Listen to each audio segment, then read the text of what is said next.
UP निकाय चुनाव के मतदान की तारीख नजदीक आ गई है। तो वहीं आज हमारे साथ बाराबंकी के नगर पालिका परिषद वार्ड नंबर 7 बालियन टोला मंझलेपुर कटरा सभी मोहल्ले के सभासद मुजीबुद्दीन अंसारी जी हमारे साथ हैं।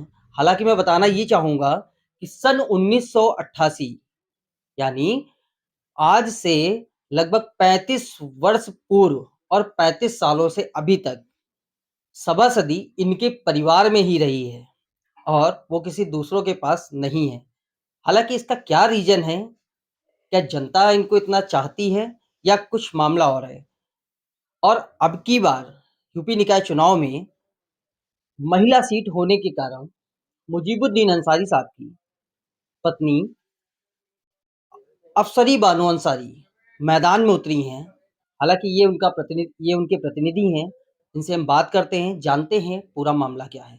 मुजीबुद्दीन साहब बहुत-बहुत स्वागत है आपका। बहुत-बहुत धन्यवाद भाई।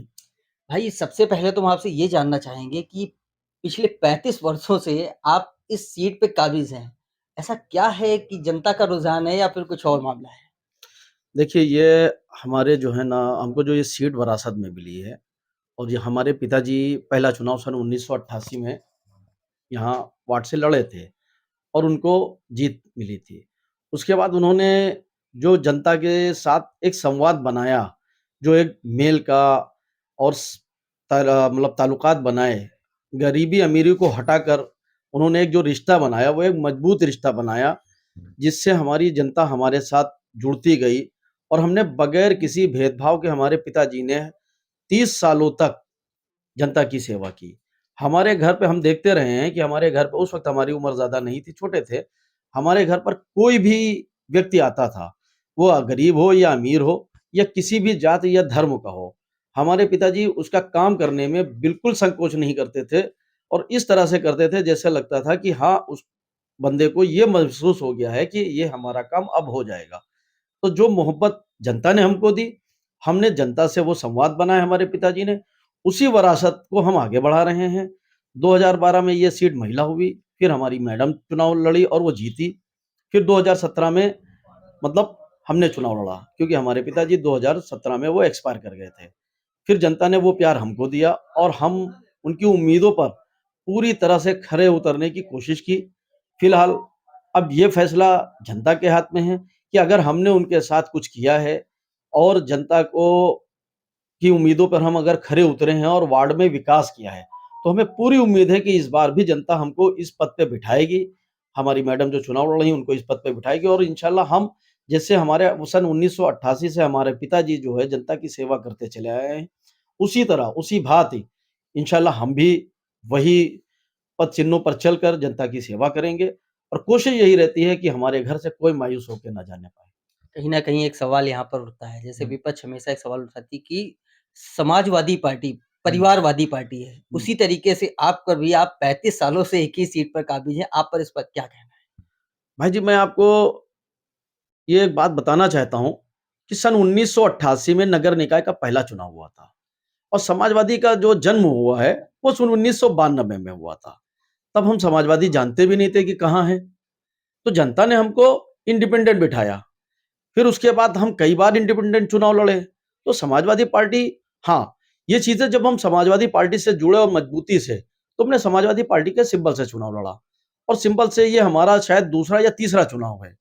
ऐसी कोई चीज़ नहीं है कि पार्टी सिंबल देखती है क्योंकि आप ये बखूबी जानते हैं, हर व्यक्ति, हर इंसान जानता है कि चेहरे में जो वार्ड का जो चुनाव होता है, वो चेहरे का और व्यक्तिगत और उसके विकास कार्यों पे होता है, ना कि हम किसी अदर चीज़ों पे।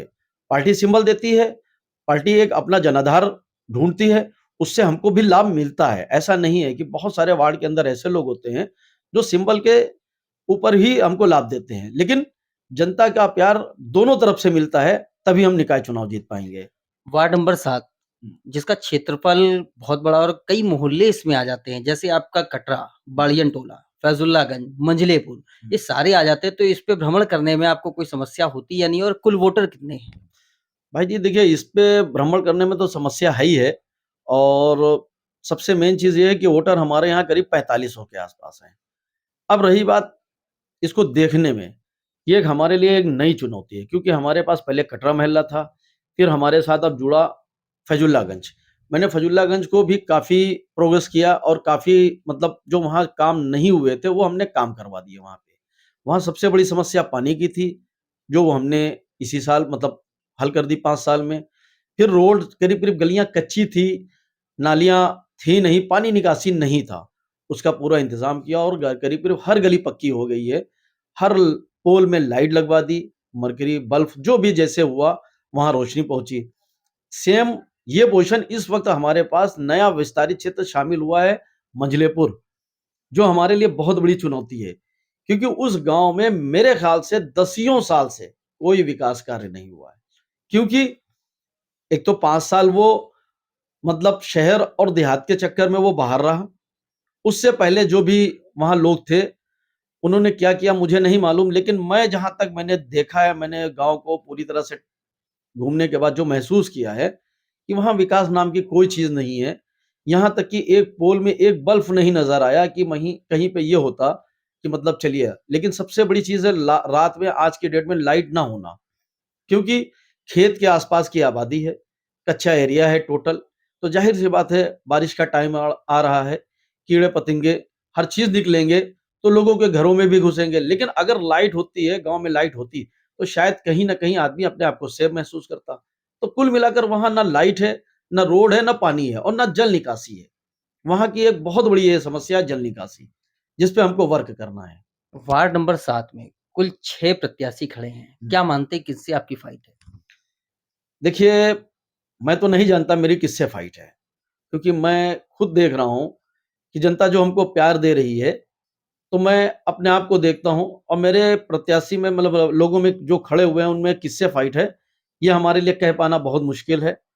क्योंकि मैं अपने चुनाव पे और अपने प्रचार पे मैं फ़ोकस कर रहा हूँ। कौन क्या कर रहा है और कौन कितनी मेहनत कर रहा है, ये मेरा देखना काम नहीं है भाई साहब। क्योंकि मैं खुद अपने आप में एक प्रत्याशी हूँ और मैं अपने आप में अपनी चुनौतियों से खुद लड़ रहा हूँ। जनता अगर आपको चुन के लाती है इस बार, तो आप उसके लिए सबसे पहली सौगात क्या रहेगी जो आप करेंगे? देखिए, हमारे यहाँ कोई बड़ी चीज़ नहीं बची हुई है। करीब-करीब सभी मुद्दे हल हैं। सौगात की रही बात, तो सौगात के रूप में हमारे पास इस बार जो मंझलेपुर आया है, वहाँ के लोग जो बड़ी उम्मीद से हमको देख रहे हैं, तो हमारी कोशिश ये रहेगी कि हम उनकी उम्मीदों पर खरा उतरें और उनकी जो समस्याएँ हैं, एक-एक करके उसका निदान करें। ताकि उनको ये महसूस हो कि हमने अगर किसी आदमी का चयन किया है, तो वो गलत नहीं है।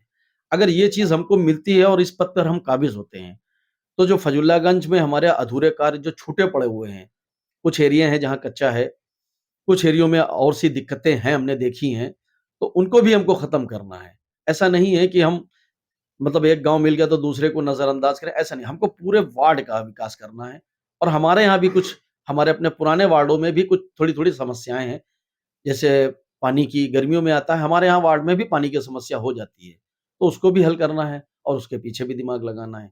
हमको 5 साल के अंदर जनता की समस्याओं का निदान करना है, वो कैसे करना है ये हमारी ज़िम्मेदारी है। बस ये चाहते हैं कि जनता एक बार फिर हमको मोहब्बत से इस गद्दी पे बिठाए। हम उनसे वादा करते हैं कि इंशाअल्लाह हम 5 सालों में आपको फिर शिकायत का कोई मौका नहीं देंगे, जैसे हमारे पीछे चलता चला आ रहा है। उसी प्रकार हम आपके साथ कंधे से कंधा मिलाकर आपकी परेशानियों में, दिक्कतों में और आपके विकास कार्य में साथ रहेंगे इंशाल्लाह। तो ये थे हमारे साथ मुजीबुद्दीन अंसारी साहब वार्ड नंबर 7 से। इनकी पत्नी चुनाव लड़ रही हैं, अफसरी बानो अंसारी। अब देखना ये है 13 मई के नतीजे क्या रंग लाते हैं?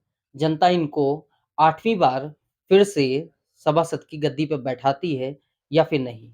बाराबंकी से मैं वरुण सिंह, वंदे भारत समाचार।